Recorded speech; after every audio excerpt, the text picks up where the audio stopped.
Sheesh. Well, it's that time. It's about time. I've got to do it. I've been using this device for a while, and it's time to switch to a new one. This is the Pocophone F1, the legend itself. You guys have demanded that I cover it, use it, make videos, tell you about it, and then ultimately have everything culminate in this video here where I tell you the truth about it. The truth based on using it for a real extended period of time with my main SIM card in it. The truth is, this thing is legit. It's everything you thought. There's no real reason to be worried about this thing. It's crazy that it costs $300. This thing blew up in India, right? And it is for that market specifically. But people in other parts of the world can't believe the deal. They want to try to import it. So, to be clear, since this is designed for that market, your mileage may vary depending on where you want to use it when it comes to getting a 4G LTE signal. I am in the Toronto area. I have a Rogers SIM card in here,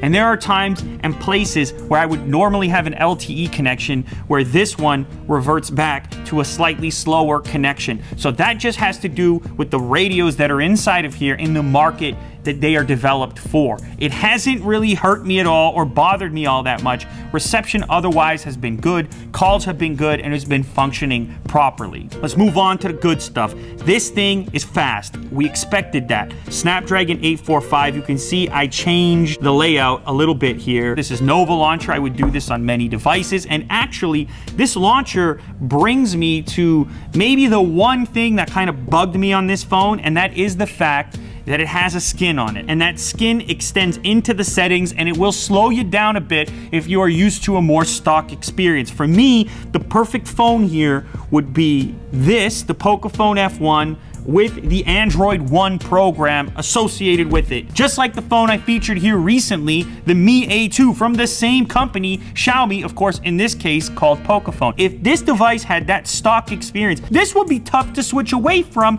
even at the $300 price point. I'll tell you why. Battery. I can't kill this thing. I use it extensively. At the end of the night, there's plenty of percentage left, 25% sometimes. Got a 4,000 milliamp hour battery in it. And with the Snapdragon setup, that is a ton of battery to work with. To put this in perspective, it's the same battery size as the Note 9. That's a premium device. You know the price tag. It's got the same chipset as the Note 9. The display is probably not as nice as the Note 9. The camera is probably not as nice as the Note 9. But let's adjust our expectations for the price point and realize how crazy this thing is. Speaking about the camera, I have a few shots on here I can show you. I will say I had low expectations for this camera, both front and back, but I was pleasantly surprised. This camera is pretty good, and that goes for low light conditions as well. You can see the detail actually holds up. I mean, look at the gradient in the sky on this particular image. So as I've mentioned in past videos regarding budget phones, usually the camera is gonna be the differentiating factor. That's gonna be the place where you're like,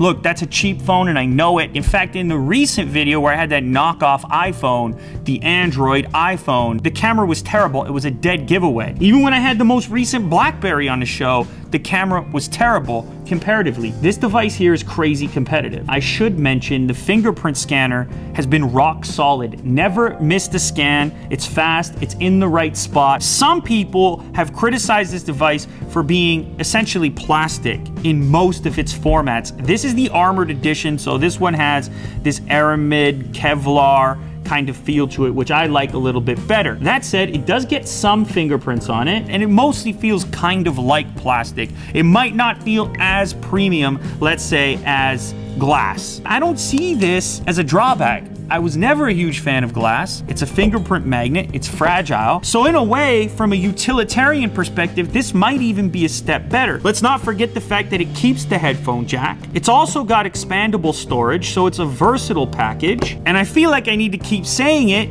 it's all happening for $300. The starting price point. Now, one thing I wasn't able to test due to region-specific things is the facial unlock, though I do know that they're using infrared, so it is a step better than strictly optical face unlock. And again, that's kind of a feature that we're just not seeing in lower end, lower price point phones. The speaker sort of falls into the average realm, but it was never an issue for me. It felt comparable to some of the stuff that I had been using previously. It was sort of in the same realm as the P20 Pro that I was using before this. Okay, so I said a lot of nice things about this. I don't know, it could be the hit all-around smartphone of 2018. I don't really know how anything can touch this right now when you put together the combination of what's inside of it and the price that goes along with it.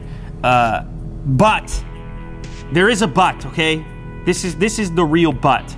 This thing is kind of hard to get your hands on for a regular customer. In my particular case, they reached out to me and sent it out, so that's how I got my hands on it.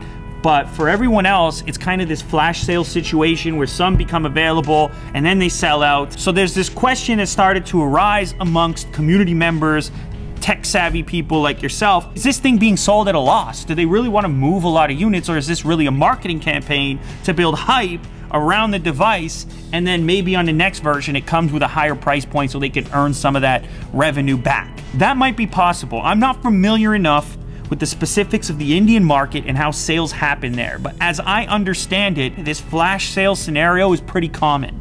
And the question that exists now is just how many of these devices can they fulfill? Now, I should say one more thing. I made a video talking about a problem that this device had regarding streaming Netflix, Amazon Video, and various other services that use a particular type of encoding for DRM purposes. And the problem meant that this device couldn't stream those services in full 1080p resolution. Well, someone from Xiaomi reached out to me and actually told me that they may be able to patch this problem via software, which I didn't know and I didn't state in my original video. So apparently this is something that may be fixed in the future. Take that for what it is. Don't count on it, but it may be patched if it's a big issue for you. So there you have it, Pocophone F1, maybe the most important phone released this year. It signals a change. It signals competition. As a customer, you win. You're seriously winning right now. And it's because of more brands playing in the space and customers demanding more for less. That's how you get better stuff. So I hope you guys keep doing that.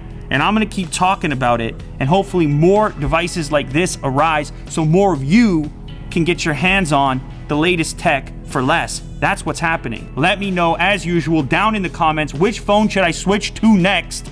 Coming up very shortly. I need to put my SIM card in something, so where do you guys wanna see that SIM card go? Name any device that you wanna see me move to after this one. I kinda have an idea of what you guys are gonna select. Nonetheless, put your votes down in the comments, and I'll be picking a new phone immediately after this one.